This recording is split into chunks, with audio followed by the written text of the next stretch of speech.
बोलो सच्चिदानंद भगवान की।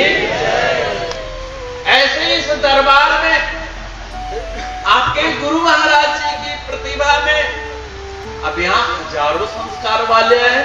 कोई किसी का चप्पल जी के ताक एकदम महाराज जी कह रहे थे। एक गांव में गया, बोले महाराज जी बहुत दिन सत्संग किए होगा, हमारे प्रोग्राम में कब कीजिएगा गांव में प्रोग्राम।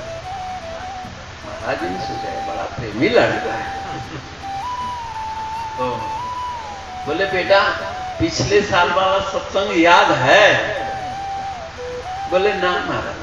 तब फिर अब सत्संग सुन के क्या करेगा? बोले महाराज बाल बच्चे के जूता चप्पल सब टूट गया है, होगा तो कम से कम 5-10 चप्पल हो जाएगा। जाके देवी भावना पता नहीं किन किन कामनाओं को लेकर यहाँ लोग आते हैं। लेकिन जो किसी का चप्पल चुराता है अगले जन्म में वो लंगड़ा होता है। सही कह रहा हूं। आपने किसी के पैर का सुख हरण किया, उसके पैर में कांटे चुभेंगे, ठोकर लगेगी, और तुम्हारे जीवन में ऐसी ठोकर लगेगी कि बिना टांग के बना दिए जाओगे। कितना भी कीमती जूता रहेगा तुम दौड़ नहीं सकते हो। अपने बुद्धि का प्रयोग नफरत फैलाने में लगा दोगे, तुम पागल बना दिए जाओगे अगले जन्म। एक आख्यान कह के मैं वाणी को समाप्त करता हूं। मैं दिल्ली आश्रम में था। एक महिला थी, बहुत धनाढ्य थी, बहुत पढ़ी लिखी थी, डॉक्टरेट थी। महाराज मैं बहुत दुखी हूं, मैं बहुत परेशान हूं। स्वामी जी महाराज के समय प्रेम था, स्नेह था, कुदरती मैं सबकी बातें सुन लेता हूं। बहुत मेरा क्या कारण है? मेरा पति बड़ा कर्कश है, शराब पी के मुझे मारता है, घर से निकाल देता है, और बड़ी रूपवती है।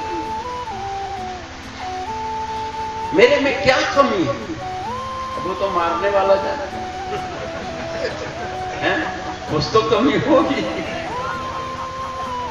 कुछ तो कमी होगी। कहीं समाधान नहीं मिला। अंत में भृगु संहिता वाले के यहां चली गई, और भृगु संहिता में अनंत जन्मों की कथा लिखी रहती है। जैसे गांधारी ने कहा था ना, मैं पीछे 100 जन्म की बात जानती हूं। ऐ कृष्ण मेरे सामने पुत्र शोक और भी 100 बेटों का शोक क्यों झेलना पड़ रहा? 101वें जन्म की कथा सुनाती। तुमने हंस के बच्चों को मार मार के उबाल के सूख पी गया, आज निसंतान हो। ये बकरी खाने वाले के संतान ही नहीं होंगे, तुम दूसरे के बच्चे को मार रहे हो। 3 जन्म की कथा। तीसरे जन्म में पति देवता था,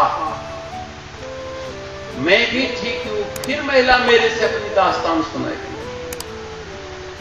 पिछले जन्म में मैं कर्कशा था, पति की निंदा करती, पति के विरुद्ध आचरण करती, वो बेचारा गंवा के हमारे हवाले कर दिया। दूसरे जन्म में कुछ और क्रूर मिला, और मैं और क्रूर होते चली गई, स्वेच्छाचारी हो गई। आज 2 जन्मों की सजा मुझे तीसरे जन्म में है। मुझे सब कुछ है, लेकिन पति का स्वभाव अच्छा नहीं मिला। आखिर कर्म फल हम ही को तो भोगना पड़ेगा। अवश्यमेव भुक्तव्यम कृतः कर्म शुभाशुभम शुभाशुभ। और अनुकूल पति मिल जाए, जैसे सत्यभामा जी ने पूछा, ऐ कृष्ण आप जैसे त्रिलोकीनाथ पति के रूप में मुझे कैसे प्राप्त हुए? स्कंद पुराण में, कार्तिक महात्मा में पुस्तिका है, सारा वर्णन भगवान ने कहा कि ऐ सत्यभामे पिछले जन्म में तू कार्तिक मास, पूरा कार्तिक मास तारे के छांव में नहाई, यानी सूर्योदय से पहले नहाई, मुझ वासुदेव श्री कृष्ण के शालिग्राम में पूजा करी, तुलसी की सेवन करी, संतों की सेवा करी, सबकी मान मर्यादा करी, उसके पुण्य से आज मैं तुम्हें भजन प्राप्त हूँ। गुरु जी के सिमरन मात्र से नाशत विघ्न